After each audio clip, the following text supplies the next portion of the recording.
안녕하십니까. 통일전망대 김필국입니다. 참여연입니다. 북한이 요즘 하루가 멀다하게 미사일을 쏘아대고 있습니다. 사거리는 미국을 겨냥한 대륙간 탄도미사일부터 한국, 일본을 겨냥한 단거리, 중거리까지 다양하고 발사 장소도 지상, 해상, 저수지를 가리지 않습니다. 네, 이유는 한미 연합훈련 때문이라는 건데요. 핵 전쟁 억지력으로 두려움을 주겠다. 돌이킬 수 없는 위협을 깨닫게 해야겠다고 주장합니다. 핵미사일 위협을 공공연히 선포한 북한의 동향, 최유찬 기자가 살펴봤습니다. 윤석열 대통령의 전용기가 일본으로 이륙하기 3시간 전인 지난 16일 오전, 김정은 위원장과 김주애가 참관한 가운데 북한이 평양 인근에서 대륙간 탄도미사일 화성 17형을 발사했습니다. 이 미사일은 고도 6,000km, 비행거리 1,000km를 1시간 10분을 날아 일본 홋카이도 서쪽 해상에 떨어졌습니다. 북한은 이번 미사일 발사가 한미연합훈련에 대한 경고라고 분명히 밝혔습니다. 조선반도의 긴장을 의도적으로 격화시키고 있는 적들에게 보다 강력한 경고를 보내고 위협적인 현실로 다가온 무력 충돌 우려를 인식시키며 한미훈련으로 북한을 위협한다면 무력 충돌도 불사할 것이라면서 북한은 핵 전쟁 억제력 강화로 즉 한미 양국에 두려움을 줘야 한다고 위협했습니다. 북한은 지난주부터 다양한 장소에서 다양한 사거리의 미사일을 무차별적으로 쏘아대고 있습니다. 저수지에서, 해상 잠수함에서, 지역적으로도 군사분계선 근처 황해남도 장년에서, 평양 인근까지 땅과 바다, 저수지, 동서남북 각지가 미사일 발사장이 됐습니다. 사거리도 제각각입니다. 미국을 겨냥한 장거리 미사일부터 남한 타격용인 KN-23 등 단거리 미사일, 그리고 주일 미군 기지를 노린 1,500km 순항 미사일까지 북한의 도발은 한미일을 모두 조준하며 무차별적으로 이루어졌습니다. KN-23을 발사함으로써 대한민국에 대해서는 전술핵 공격이, 그다음에 ICBM을 발사함으로써 미국에 대해서는 전략핵 공격이 가능하다라고 하는 것을 보여주기 위함이 아닌가. 얼핏 즉흥적이고 마구잡이로 보이는 도발이지만 실제로는 한미연합훈련 대응 작전 계획에 따라 치밀하게 계산됐다는 겁니다. 미국 핵폭격기 B-52가 우리 전투기와 서해에서 합동훈련을 한 뒤 적 작전 비행장의 주요 요소를 가상하여 설정된 조선 서해상의 목표 수역에 위력적인 일제 사격을 가함으로써 우리 비행장들을 겨냥한 단거리 미사일 6발을 쏘았습니다. 북한이 지난 12일 잠수함에서 발사한 순항 미사일은 이달 말 미국의 핵 추진 항공모함이 한미 합동훈련을 위해 동해상으로 들어오는 데 대한 무력 시위인 것으로 파악됩니다. 북한판 이스칸데르라 불리는 KN-23은 일부러 군사분계선 인근에서 쏘면서 남한 후방 깊숙한 곳까지 겨냥했습니다. 전략자산이라든가 주요 무기 체계, 공중자산들을 워낙 많이 이제 사전에 예고를 했기 때문에 공개되는 무기들 하나하나에 대해서 북한은 적절하게 어떤 무기로 그것의 허점 내지는 그것에 대응할 수 있는지를 보여주기 위해서 상당 부분 이미 상당히 기획을 해놓은 것이 아닌가. 미국의 첨단 위성 감시 장비 등 압도적인 정찰 자산을 따돌리는 기습 공격 능력을 과시하기 위해 저수지까지 발사장으로 활용했습니다. 오히려 이제 생존력이 높은 저수지라든가 수중이라든가 또 각종 터널이라든가 열차라든가 이런 것들을 이제 계속 보여주는 의미는 아무리 뛰어난 정찰 자산을 가지고 운영하더라도 우리는 언제든지 생존할 수 있고 그 생존에 따라서 응징 보복 능력을 계속 발휘할 수 있다. 특히 잠수함에서 쏜 순항 미사일은 2시간 동안 1,500km나 날아다녔지만 북한이 발표하기 직전까지 만 하루 이상 발사 사실이 알려지지 않았습니다. 미국 정찰 자산이 마침 떠 있었고 그리고 이제 그것이 어느 정도 이제 식별이 됐기 때문에 이번에는 그나마 감지된 것으로 나왔고 북한도 이걸 전격적으로 사진까지 공개했기 때문에 이번에는 이제 군도 인정할 수밖에 없었지만 상당 부분 이런 자산은 막기가 어렵죠. 무엇보다 큰 우려는 이 미사일들이 크고 작은 핵무기 탑재를 전제로 고도화, 실전 배치되고 있다는 겁니다. 지난 14일 군사분계선 인근 황해남도 장영군 KN-23 미사일 발사장. 군부대 관하 제11 화력습격중대가 참가했으며 지상대 지상 전술탄도미사일 2발을 중동 사거리 제재로 교육 시범 사격을 진행했습니다. 상급 부대가 아닌 중대 단위 부대의 실제 이름을 공개하면서 부대원들에게 실제 사용을 위한 교육 훈련을 실시했다고 주장했습니다. 전략급의 부대 차원이 아니라 그런 전략 부대 휘하에 일선에 있는 하위 제대조차 이러한 무기체계가 배치돼서 언제든 실전적으로 발사할 수 있는 태세를 갖춰 나가고 있고 그런 훈련을 하고 있다라고 하는 것을 보여주는 것입니다. 북한이 거의 하루 걸러 다양한 미사일을 쏘아대는 이유는 한미연합훈련에 위축되던 과거와 달리 오히려 위기를 고조시키며 핵무력의 존재감을 과시하겠다는 의도로 보입니다.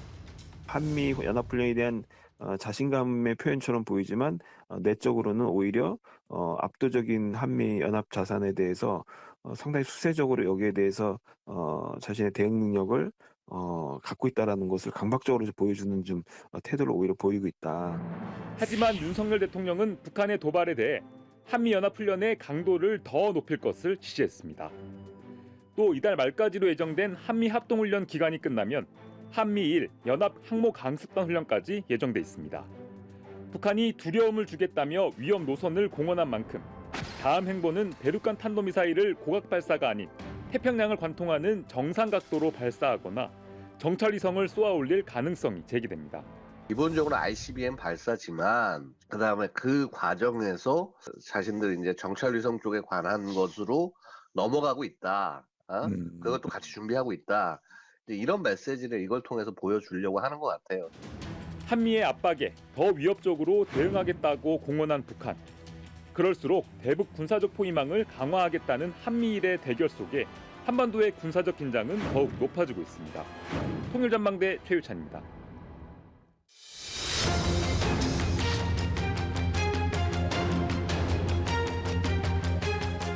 이렇게 긴장이 고조되는 가운데 북한은 최근 농사에 사활을 거는 듯한 모습도 보이고 있습니다. 네, 올해도 심한 가뭄이 우려된다. 이젠 봄 가뭄을 기정사실로 여기고 사전 대책을 철저히 세워라 다그치고 있습니다.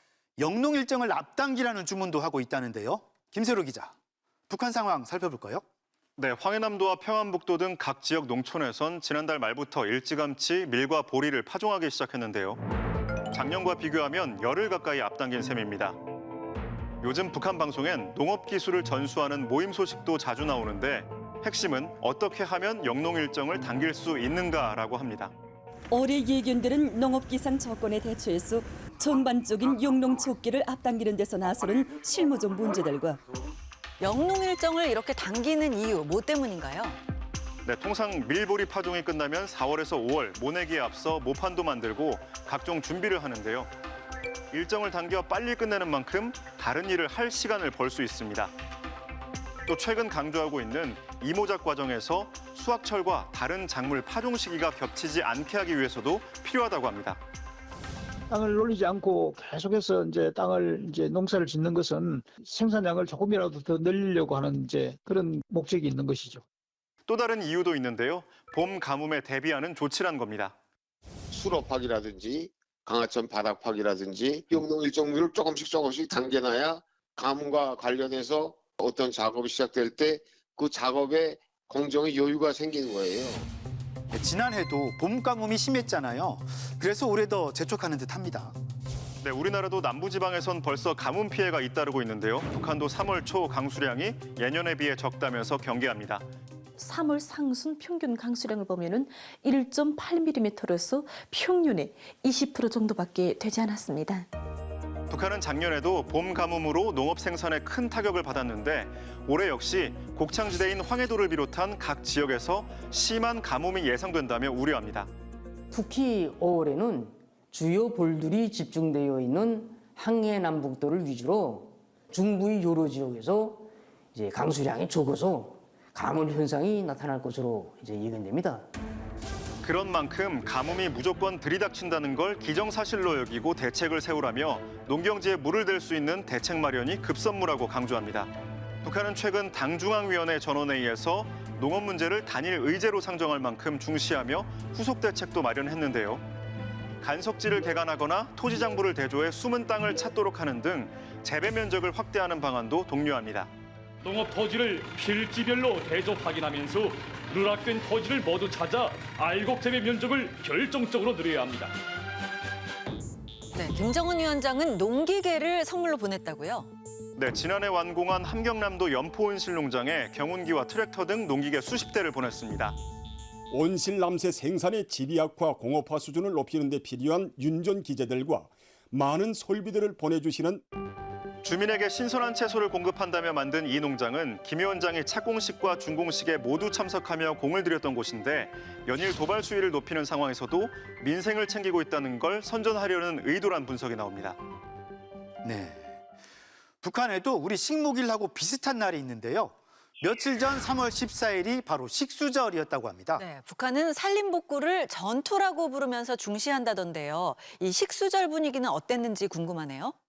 네, 북한의 식수절은 과거 4월 6일이었다가 1999년에 3월 2일로 바꿨고 올해부터는 3월 14일로 변경했는데요. 김일성 주석이 1952년 산림조성 사업을 군중운동으로 벌일 구상을 편 날이라며 의미를 부여합니다. 북한 매체들은 나무와 함께 당의 정책을 심고 애국을 심는다면서 나무 심기를 독려했습니다.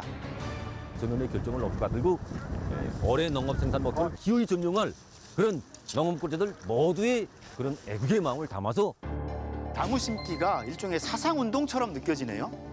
북한 매체는 산림 황폐화의 원인이 일제강점기 무분별한 벌목과 6.25 당시 미군의 폭격 때문이라고 주장했는데요. 식수절을 반일 반미의식을 고취하는 계기로 삼으며 산림 녹화에 매진하라 촉구합니다.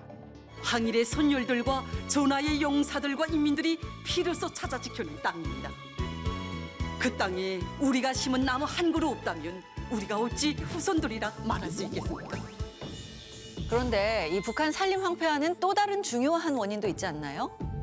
네, 일제강점기 벌목과 전쟁 탓도 있지만 북한의 산이 급속히 황폐화되기 시작한 것은 경제난이 심각해지던 1990년대부터입니다.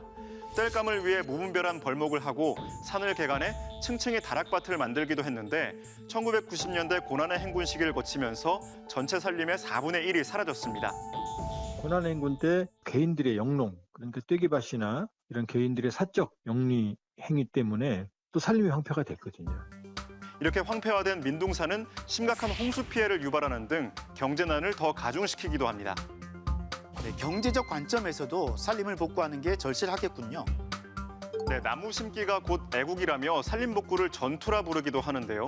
재해 예방을 위한 치산치수의 관점에서 중요성을 더욱 강조합니다. 해당 지역 기후나 토질에 맞게 과학적으로 나무를 심고 사름률, 즉 활착률도 높여야 한다 독려하는데요.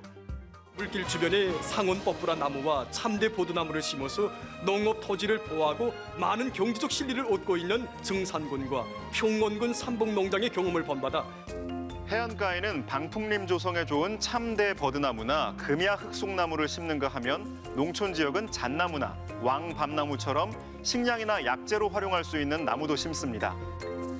한편 최근 일각에서 실각설이 제기됐던 최룡해 상임위원장이 이번 식수절 행사에 등장했는데요. 신변의 변화는 없는 것으로 파악됐습니다. 김세로 기자, 수고했습니다.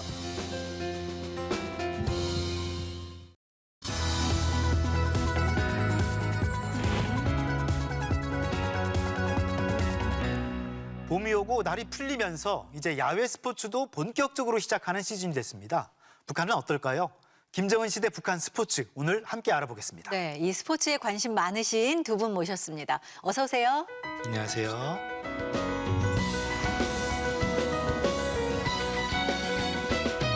네, 프로축구가 개막을 했고 프로야구도 좀 있으면 시작되는데요. 경기를 보겠다고 기다리시는 분들 많으시잖아요. 북한은 어떤가요? 네, 북한 같은 경우에도 스포츠 경기들이 열리기는 하거든요. 근데 평소에 일반 사람들은 크게 관심이 없고 뭐 바쁘고 이러니까 잘 못 챙겨보는데 마니아들은 되게 잘 찾아가서 봅니다. 조금 남한이랑 차이가 있다면 남한 같은 경우에는 프로 선수들이 나가서 다 이렇게 경기를 뛰고 그러잖아요. 근데 북한은 좀 아마추어의 직장인들이라든가 이제 공무원들이 어떤 선수처럼 이렇게 경기를 뛰는 그런 좀 차이점이 있다고 볼 수 있습니다. 네. 북한도 일반적으로 체육 활동들이 주로 이루어집니다만은 큰 틀에서 보면은 우리나라에서 하는 체육 활동하고 비슷합니다. 비슷하지만은 국방 체육하고 집단 단체 의식을 강조하는 대중 체육들이 이제 강조되는 측면들이 있습니다. 북한의 체육법에서도 이제 17조에 보면은 기업소 단위별로 또는 단체 단위별로 또는 직장 단위별로 직원들의 체력 향상을 위해서 지속적으로 체육 활동을 하라라는 부분들을 강조를 하고 있습니다. 그러나 이런 것들이 대부분이 좀 자발적으로 하기 위한 그런 수단들보다는 국가에 의해서 강제적으로 하는, 의무적으로 하는 그런 체육 활동들이 있기 때문에 그런 측면에서는 우리나라 체육 활동하고 좀 상당한 차이를 보이고 있다라고 보시면 될 것 같습니다. 북한 TV에는 각종 스포츠 경기, 체육 대회를 개최했다는 소식이 자주 나옵니다. 한편시에서는 여민원들의 무더위가 진행. 지난 8일은 여성의 날이었죠. 북한은 국제 부녀절이라면서 크게 기념하는데 여성들 체육 대회가 열렸습니다. 여성들을 가정에 6인 오각 달리기, 제자리 돌기 등 이날 여성들은 다양한 경기에 참석하고 또 응원전도 펼쳤는데요. 지역마다 야외와 실내를 가리지 않고 진행됐습니다. 경기는 우승의 자리를 양보하지 않으려는 각 팀의 승격심과 열띤 응원으로 해서 지난달 17일엔 김정일 생일을 기념해서 내각과 국방성 직원들의 체육대회가 개최됐습니다. 축구 경기에 이어 내각과 국방성 직원들 사이에 밧줄 당기기 경기가 진행됐습니다. 이날 경기는 김정은 위원장이 딸 김주혜와 함께 관람해서 눈길을 끌었습니다. 김정은 동지와 사랑하는 자제분을 한자리에 모시고 기쁨과 희열에 넘치어 이게 우리로 치면 국무총리실하고 국방성 직원들이 체육대회를 여는 거잖아요. 좀 생소하기는 한데요. 이렇게 이걸 꽤 중시하는 듯하기도 하고 또 대대적으로 보도를 하네요. 북한에서는 이렇게 직장별 정부 기관들의 어떤 경기가 많이 열리는 편이거든요. 체육이라는 게 어쨌든 팀플레이 뭐 하는 것들이 많잖아요. 근데 여기서 또 이겨야지만, 그래야지만 그 어떤 기간의 결속도 보여주게 되고 또 이 기간이 혁명가업 수행도 되게 잘하는구나 이런 이미지가 있기 때문에 간부들이 이런 체육 경기에 굉장히 사활을 겁니다.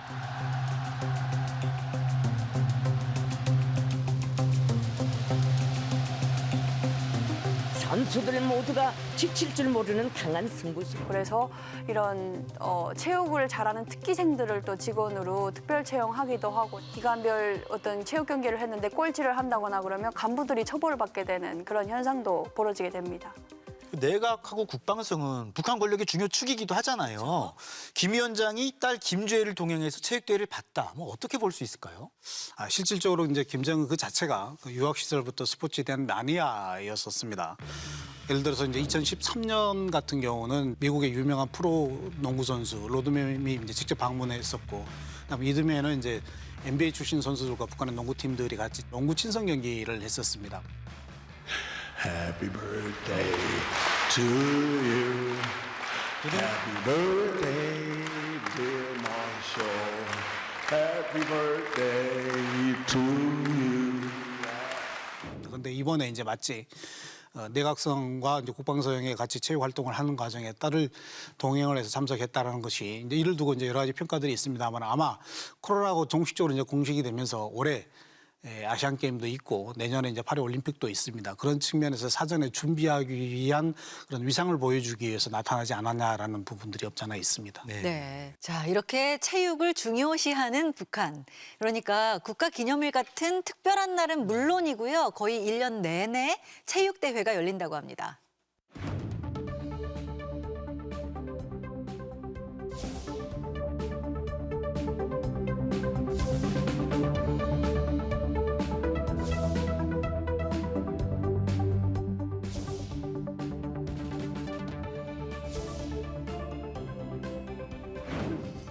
저 같으면 국경일에 쉬고 싶을 것 같은데요. 네. 이렇게 체육대회에 나가서 선수로 뛰어야 된다면 진짜 피곤할 것 같아요. 체육대회마저도 행사인 거예요, 네. 북한에서는. 그 국경일을 이제 전체 인민이 이렇게 굉장히 기뻐한다 이런 걸 보여줘야 되는 거죠. 이런 날엔 당연히 집에서 쉬고 싶죠. 안 그래도 계속 직장을 다녀야 되고 나가서도 열심히 일을 하는데 무조건 체육복을 입고 나와라. 그래서 나와서 뭐 배구도 뛰어야 되고 탁구도 해야 되고 뭐 아니면 응원도 열심히 해야 되고 그래서 굉장히 좀 내일 집체 휴식이래. 그러면 체육대회가 있는 날이거든요. 그러면 저는 좀 짜증난다 막 이런 생각이 들기도 했었죠. 네.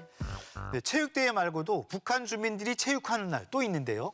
매달 둘째 주 일요일 체육의 날입니다. 네, 보시는 건 체육의 날을 맞아 열린 체육대회 모습입니다. 이날 북한 각지에서 여러 종목의 운동 경기를 진행합니다. 우리나라도 사실 과거에는 10월 15일을 체육의 날로 지정해서 기념했던 날이 있습니다. 북한 같은 경우는 매월 둘째 주 일요일을 체육활동으로 정해놓고 이제 체육활동을 거의 강제적으로 참여하게 하는데 사실 일요일 날을 체육활동으로 정해놓고 강제적으로 나와서 일하게 하는 것 이거 굉장히 좀 피곤한 모습이지 않겠습니까? 쉬어야 될 때 나와서 운동하는 것 그것도 국가가 정해준 소수 종목들 중심으로 한다는 것 따지고 보면 좀 안타까운 현실이라고 할 수 있을 것 같습니다. 이런 날에 빠지지 않는 종목이 바줄 당기기라고 불리는 줄다리기 경기인데요. 과학 영화를 통해서 줄다리기의 승리 비결을 소개합니다. 이때 머리는 뒤로 힘있게 젖히면서 배는 우로 밀어줍니다. 그것은 이 순간에 생기는 짝힘이 당길 힘을 크게 해주기 때문입니다. 북한은 누가 보더라도 스포츠는 인민을 튼튼하게 건강시켜서 국방이라든지 노동력을 강화시키기 위한 수단으로 활용하고 있거든요. 그런 측면에서 보면 북한에서의 체육활동은 결국 정치활동이다라고 보시면 될 것 같습니다. 사실 우리나라 같은 경우는 그렇기보다는 개개인들의 자기의 취미나 윤택한 삶을 살기 위해서 하는 수단들이 많이 있지 않습니까? 맞아요. 그런 측면에서 보면은 북한의 체육활동들은 사실 우리가 생각하는 일상적 체육활동의 수준은 아니다라고 보시면 될 것 같습니다. 네, 북한은 대중체육과 함께 엘리트 체육도 강조합니다. 특히 김정은 집권 이후에는 체육 엘리트들을 위한 시설, 기관도 많이 생겨났습니다. 평양 청춘거리에 위치한 체육촌 전경입니다. 북한의 국가대표급 선수들이 훈련을 하고 경기도 하는데요. 김정은 위원장 지시에 따라 2016년 리모델링을 마쳤습니다. 전문 체육 부문을 발전시키고 체육의 대중화 생활화를 실현하는 데 적극 이바지하고 있습니다. 다양한 종목의 경기장이 있고 5만여 명을 동시에 수용할 수도 있다는데 호텔과 숙소, 체육인 식당까지 갖추고 있습니다. 저는 체육촌도 갔었지만은 2012년 7월부터 1년 반 정도 국가종합체육단에서 이제 요리사를 했었거든요. 거기도 새롭게 리모델링이 완전 되면서 굉장히 좋아졌어요, 시설이. 그래서 김정은 집권 이후에 금메달을 좀 많이 우리가 따야 된다 이렇게 있어가지고 체육 분야에 굉장히 대대적인 어떤 투자를 했다고 봐야겠죠. 그때 평양시 일반 가정들에는 하루에 한 3-4시간밖에 전기가 보장이 안 됐었는데 저기는 24시간 전기가 오고 물도 뜨거운 물 나오고 이래가지고 제가 일하러 갈 때마다 굉장히 좋았던 게 저희는 24시간 교대로 가서 일을 했거든요. 선수들의 새끼 식사를 보장해야 되다 보니까 근데 매일매일 뜨거운 물로 목욕할 수 있고 매일매일 뜨뜻한 데서 이제 전기불 보면서 잘 수 있어가지고 굉장히 좋았습니다. 네. 체육 시설을 많이 짓기도 했는데 스포츠 정신 같은 것도 강조했었다고요? 2013년도에 북한 김일성 경기장에서 이제 횃불 축구 대회를 하게 됩니다. 우리나라로 보면은 이제 K리그 결승전 같은 개념이라고 보시면 될 것 같은데 이때 김정은이가 참관을 하게 됩니다.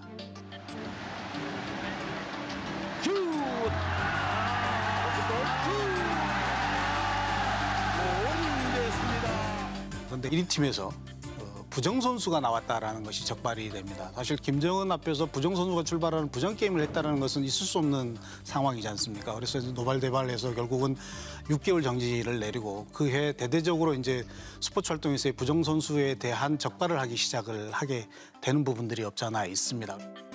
이렇게 체육에 관심은 많으면서도 이 코로나 유행 이후에 북한은 국제 무대에 잘 나오지 않았었는데요. 올해는 아시안 게임이 있고 내년에는 파리 올림픽이 있잖아요. 어떻게 전망하세요? 아마 당연히 출전하지 않겠나라는 생각을 합니다. 2021년 도쿄 올림픽 같은 경우는 코로나 때문에 이제 내부 경쟁력도 안 좋았고 경기력이 굉장히 좀 취약했었고 그런 측면에서 보면은 출전해봐야 필패다라는 인식들도 있었고. 그래서 이제 결론적으로 이제 코로나를 핑계 대면서 2021년도는 참가하지 못했습니다만은 사실 광주에서 아시안 게임은 자기의 혈맹 국가에서 하는 결과가 되지 않습니까? 그리고 한 3년간 모든 체육 활동뿐만 아니라 국제적인 교류 활동을 못했었는데 이번에는 반드시 좀 참여하지 않을까 그런 측면에서 보면은 다시 과거 김정은 정권이 들어서기 쉬면서 체육의 대중화, 체육 활동을 굉장히 좀 강조했었습니다. 이런 부분들을 결실을 다시 맺기 위해서 이번에는 아시안 게임도 비롯해서 그다음에 2024년 파리 올림픽까지 출전하지 않을까라는 그런 생각을 해봅니다. 네. 북한 주민들도 스포츠, 이 체육을 그 자체로 즐길 수 있는 날이 오기를 바랍니다. 네, 강요에 의해서가 아니라 하고 싶어서 또 취미로 하는 스포츠는 건강에도 도움이 되고 또 재밌잖아요. 오늘 도움 말씀 고맙습니다.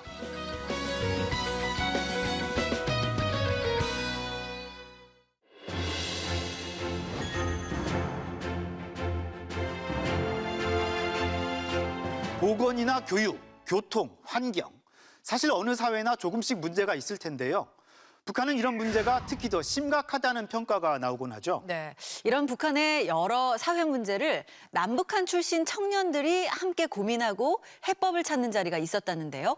이상현 기자가 그 현장을 찾아가 봤습니다. 서울 역삼동의 한 공유 오피스 건물.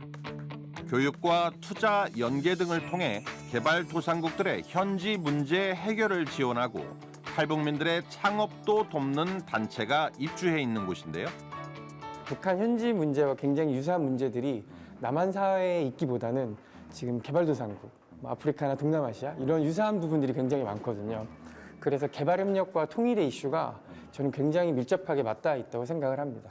그래서 저희가 국제개발과 그리고 이런 통일의 이슈를 하나로 통합해서 해결해가는 이 단체에서 올해 초부터 남북 출신 청년들과 함께 특별한 프로젝트 하나를 추진해왔고 최근 그 결과물들이 나왔습니다.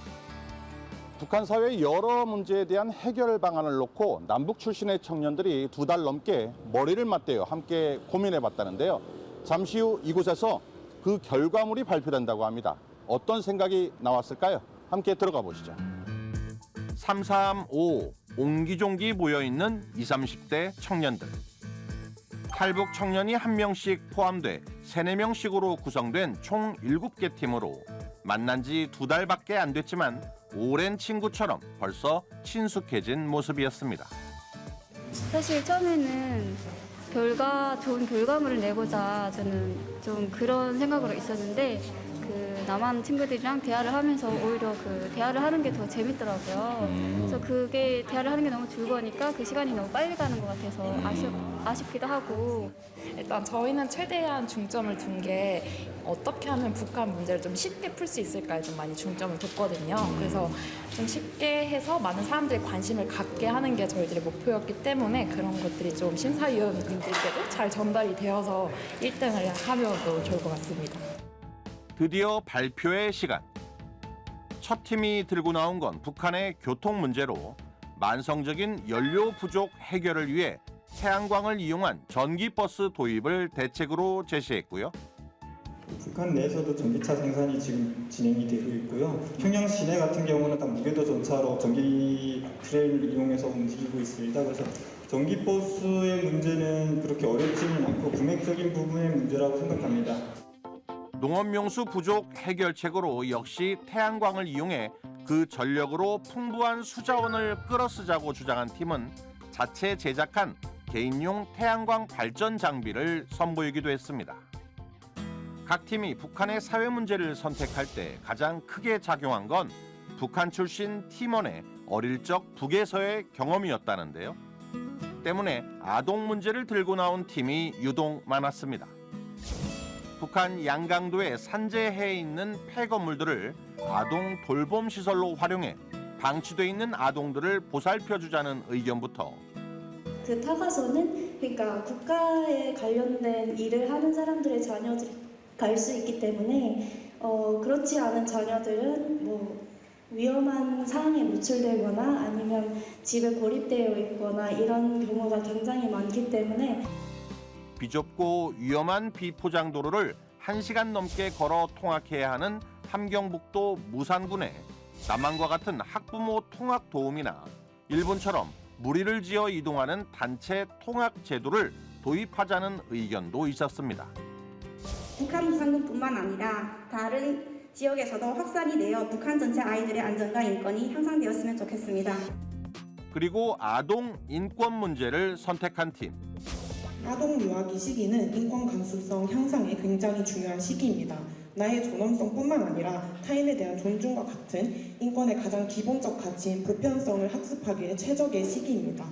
그래서 북한 아동들에게 적절한 시기에 인권에 대한 가치를 알려줄 수 있다면 인권에 대한 인식 미비 역시 해결할 수 있다고 생각을 했습니다.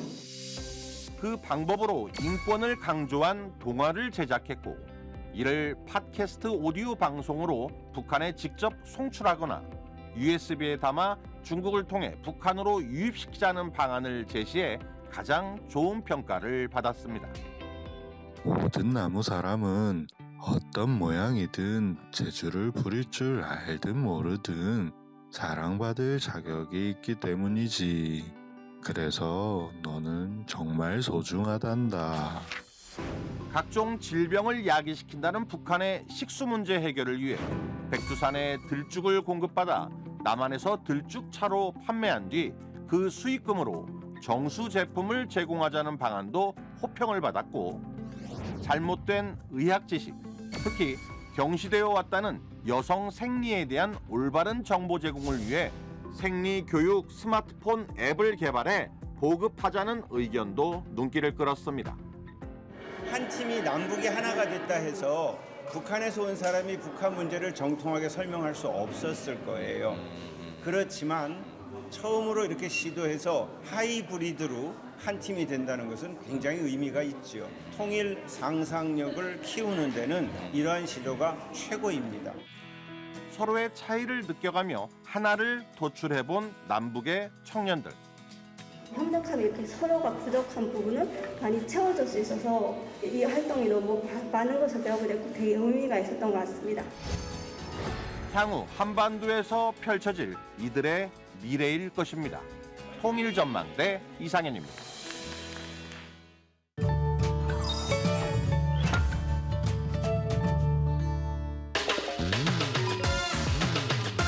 뿔소니까 뿔소 아니야? 뿔소. 소뿔. 왠지 소니까 좀 약간 우가 좀 들어갈 것 같은데? 우소? 그래서 뿔소랑 우소 이렇게 두 개인 것 같아요. 정답이 뭔가요? 열대지방에 살며 콧등에 난 뿔이 인상적인 코뿔소를 북한에서는 서우라고 부릅니다. 뿔이 두 개인 서우, 서우와 같은 큰 덩치와 같은 용례가 확인됩니다. 아니 서우가 뭔 말입니까? 사촌동생 이름 느낌? 거의 비슷했네. 진짜 말이 진짜 헷갈리네요. 다음에 해도 또 틀릴 것 같아. 모레 월요일부터는 대중교통에서도 마스크 착용 의무가 해제됩니다. 하지만 병원이나 요양시설 같은 감염 취약시설에서는 여전히 마스크를 써야 한다는 점 유의하시기 바랍니다.